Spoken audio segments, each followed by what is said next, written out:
I'm Lady Red. It's the Midday Mood Show, Soul 106.3. I am in the studio with filmmaker Brian Schodorf and also executive producer Afrika Porter, who, in fact, did the movie. It's a movie, right? Documentary. Documentary. That's right. Okay, it's a documentary.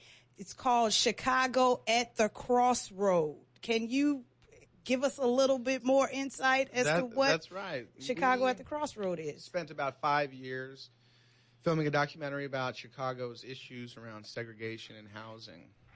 And we wanted to do a documentary on housing because as we see the violence in Chicago, we want to really put it into perspective for people who don't understand why the violence occurs and the backstory behind your housing and segregation in Chicago and where you grow up, what you're exposed to, and we think all of those things matter, and those are the things that go into the violence we have today.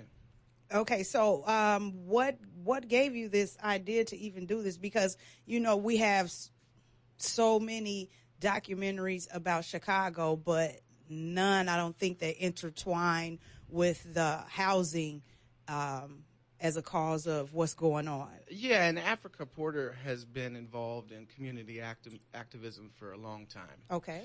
And I moved here about 15 years ago, and one of the things I saw when I first moved here was the final days of public housing. And I really looked at it as a public policy disaster, and the effects of that we really see today.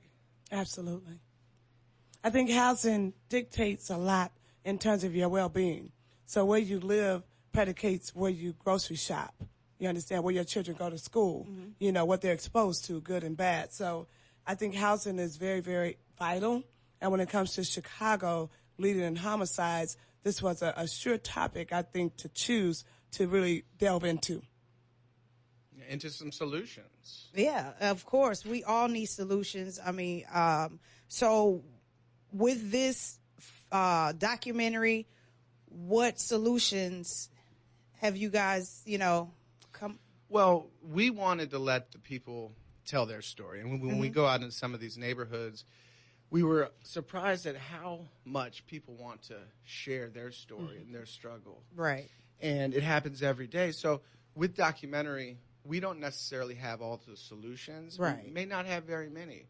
But we would like to allow other people to be exposed to the problem and the root causes so maybe they can start to offer solutions. Yes. And I like to think that one of my hashtags is we are our own solution. Oh. And I say that because everyone can do something.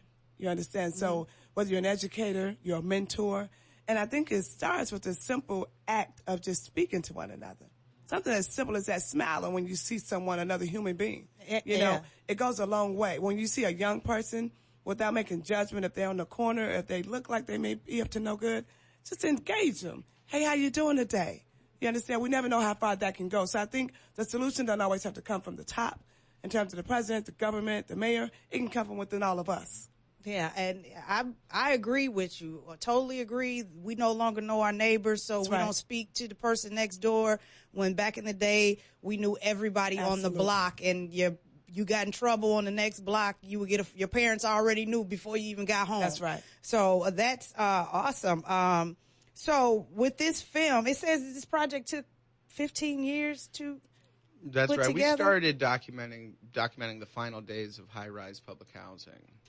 And that high-rise public housing was a testament to decades of buildup that got to the point where we had these dilapidated buildings where people were essentially getting evicted.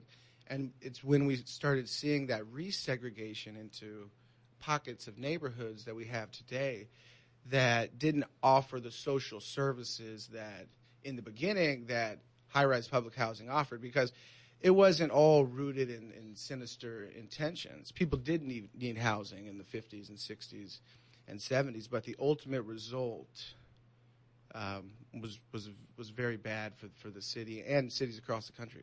Yeah, and that's something that a lot of us talk about, how they have the grocery store in the building, the doctors in the building. They really didn't have to go. It was a heavy social service environment. Right. And that's what it needed at the time. So now families are struggling, and they don't have affordable housing to live. That's something we see across the country. And we are at a crossroad, not just in Chicago, but all over the place. If you see the climate, our politics, our ability to get good access to jobs and housing. Mm-hmm. And I think Chicago at the Crossroad answers a lot of questions. Why were the projects built? Who were they built for? What kind of people lived there? How many generations of people were there? What did these people do for a living? And where did they go once they tore them down? So I think Chicago at the Crossroads answers a lot of those questions. That's right. Yeah, and we are definitely looking forward to Chicago at the Crossroads. You're going to be at the American Black Film Festival on Friday, June 14th at 1:30, and you're also going to have screenings at the Chicago festivals.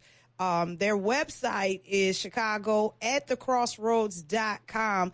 Throughout you making this, you've encountered gang members, of course, and Sure. I've seen that they certainly turn to friends of yours. So, like, I saw Father Flager as well on the trailer, also Reverend Jesse Jackson Jr.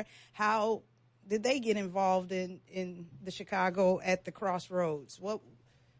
Well, I think, just coming up from how I was raised, I recently lost my dad, Reverend Dr. John Porter, and him and my mom both were very civically involved all the way back from the 60s when they migrated here from the South. My dad was the first SCLC chapter president for Dr. King in Chicago, and so when Dr. King would come here, he was his point person.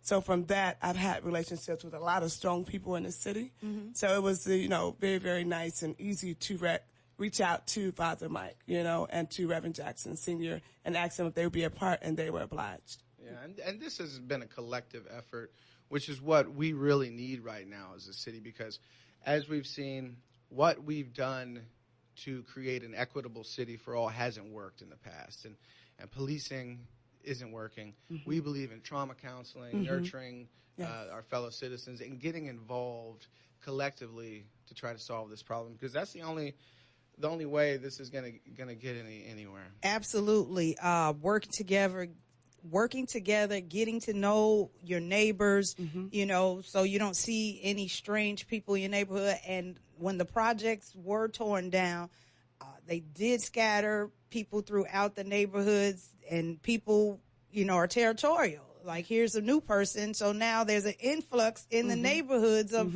fighting. So what do we do?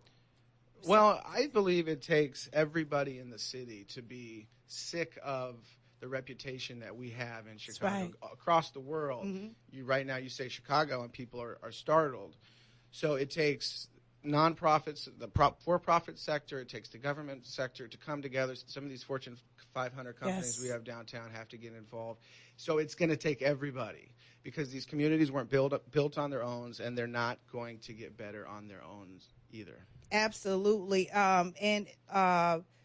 So once again, you guys is there a debut? Where's the screening in Chicago? We'll announce that very soon. Okay, Don't I'm jumping ahead of the gun. I'm anxious to see it. We'll send you a copy. Okay, Chicago at the Crossroads. Appreciate you for coming on the Midday Mood Show. So is there anything else that you want to tell the people about this? We're just so happy. We have one of Chicago's own as the narrator. I know you all are familiar with him. 7-time Grammy Award winner, poet, artist, Malik Yousef. Okay. He's from Algar Gardens, so he is the voice of the film. And I think we chose him because he speaks to the film directly. That's right. And we're trying something different. Afrika and I coming together. You see, it looks like we come from different backgrounds. And your brother from another mother. That's right. And so we're trying to do something different, to lead by example. Yeah. For people to come together and make positive change. That's right. That's a good thing, because don't nobody care about us but us. That's Chicago people, At the end of the day. And congratulations on your official selection of the American Black Film Festival 2019 for this Chicago at the Crossroads. And we really do appreciate you. Where can people go to find more information? Social media, Instagram, Facebook, Chicago at the Crossroad.